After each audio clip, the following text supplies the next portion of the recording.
राधे आप सभी को। तो देखिए आज मैंने अपने कान्हा को कुछ इस तरह से सजाया है और इस तरह सजाने के बाद मेरे मन में बार बार एक चीज़ आ रही है कि मैं इनके लिए एक छोटा सा सॉन्ग गाऊं और सॉन्ग ना इन पे बिल्कुल फिट करके बैठता है। सुनिएगा कि ऐसे भोले बन के हैं बैठे, ऐसे भोले बन के हैं बैठे,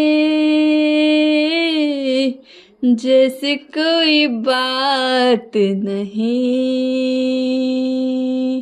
राधे राधे। तो ये देखिए आज मैंने अपने कान्हा का इतना प्यारा सा श्रृंगार किया है। और एक चीज़ ज़रूर कहूँगी कि अगर आपके घर में भी ना छोटे से बाल गोपाल हैं तो उनका विशेष ध्यान रखिए और कोशिश करिए। उन्हें ना श्रृंगार बहुत पसंद है तो कोशिश करिए कि उन्हें श्रृंगार कराइए। कभी कभी बदल बदल के चीज़ें करिए।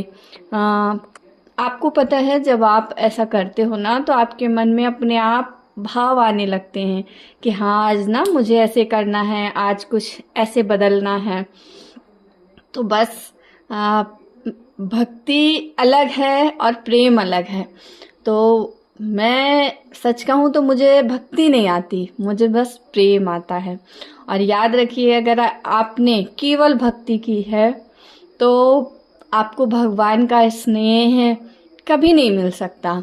लेकिन अगर आपने उनसे केवल स्नेह किया है, भक्ति आपको नहीं आती, तब भी आप भक्ति भी प्राप्त करेंगे और उनका सानिध्य यानी कि स्नेह भी प्राप्त करेंगे। तो मेरी इस बात को ध्यान रखिएगा। और देखिए मेरे प्यारे से लड्डू कितने प्यारे लग रहे हैं और कितने खुश हैं। और सच कहूँ तो इनके साथ मैं भी बहुत खुश रहती हूँ, क्योंकि दुनिया की भीड़ से अलग होके हो सकता है लोगों की अपनी अपनी विचारधारा है, बहुत लोग क्या सोचते हैं हमें नहीं पता, पर जो इनकी सेवा करता है ना वही जानता है कि एक वक्त के बाद वो ना खुद को लोगों के सामने पागल लोग उसको नाम दे देते हैं। तो हाँ मैं इस नाम को स्वीकार करती हूँ और मुझे इनके साथ रहना बहुत अच्छा लगता है, क्योंकि जो प्रेम, जो करुणा, जो स्नेह, जो ममता ये हमें देते हैं ना वो संसार में आपको कहीं नहीं मिल सकती। क्योंकि इनका सहयोग, इनका साथ बहुत ज़रूरी है जीवन में। तो जब भी आप भगवान के रास्ते पे आइएगा ना तो सिर्फ इसलिए कि मुझे अपना ये काम करवाना है तो मैं भक्ति कर लूँ, मैं आज ये कर लूँ, मैं आज ये कर, ऐसा मत करिएगा। जब भी करिएगा तो जिस भी ईश्वर को चुनिएगा तो सबसे पहले उनसे स्नेह करिएगा। और स्नेह का सबसे पहला प्रमाण है कि जब भी आप अपने इष्ट के सामने जाओगे ना तो फिर आपके बस में कुछ नहीं रहेगा, सब कुछ उनके ऊपर आपको समर्पण करना पड़ेगा। और जिस दिन आपने ऐसा कर दिया उस दिन जीवन का सबसे बड़ा आपको सही मार्ग मिलता है। क्योंकि जिसकी उंगली भगवान पकड़ते हैं ना उसे कभी छोड़ते नहीं हैं। हम सांसारिक लोग तो दूसरों पे भरोसा करते हैं, हमें लगता है वो हमारा साथ देगा, पर ऐन वक्त में होता क्या है, वो व्यक्ति हमें धोखा दे जाता है। पर याद रखिएगा कि अगर ईश्वर का सानिध्य, ईश्वर का प्रेम, ईश्वर का सहयोग आपने चाहा है, ईश्वर कभी धोखा नहीं देते। जिसे भी आप मानते हैं, जिसे भी आप पूजते हैं, उनका पूरे दिल से गुणगान करिए, उन्हें पूजिए, उन्हें मानिए। कभी आपको धोखा नहीं देंगे, कभी आपको गिरने नहीं देंगे, कभी आपको ठोकर नहीं लगने पाएगी।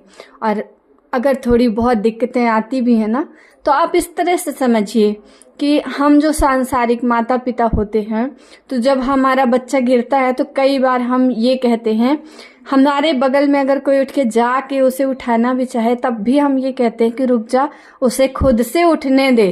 क्योंकि अगर वो खुद से उठना सीख गया ना तो वो आगे बढ़ेगा। लेकिन अगर आपने एक बार उसे उठा दिया ना, वो गिरा, बच्चा गिरा, आपने दौड़ कर उसे उठा दिया, तो जब भी बच्चा गिरेगा वो रोएगा और आपकी तरफ निहारेगा। बस इसी तरह हमारे प्रभु भी हैं, वो पहले कोशिश करते हैं कि स्वयं से आप उठ के खड़े होना सीखो। लेकिन जब उन्हें ये एहसास होता है कि अब ये मेरा बच्चा अकेला है, ये स्वयं नहीं उठ पाएगा, तब वो अपना हाथ बढ़ाते हैं। जिस तरह माता पिता जब देखते हैं कि बच्चा रो रहा है, उसमें सामर्थ्य नहीं है, वो खुद नहीं उठ पा रहा है, तब वो उसका सहयोग करते हैं। तो ये परम पिता हैं, संसार और सृष्टि को चलाने वाले हैं। तो याद रखिएगा, इंसान धोखा दे सकता है पर ईश्वर कभी धोखा नहीं देता। और कभी भी इनके किसी भी कार्य में कभी संदेह मत रखिएगा, क्योंकि जहाँ संदेह होता है वहाँ कभी प्रेम नहीं होता।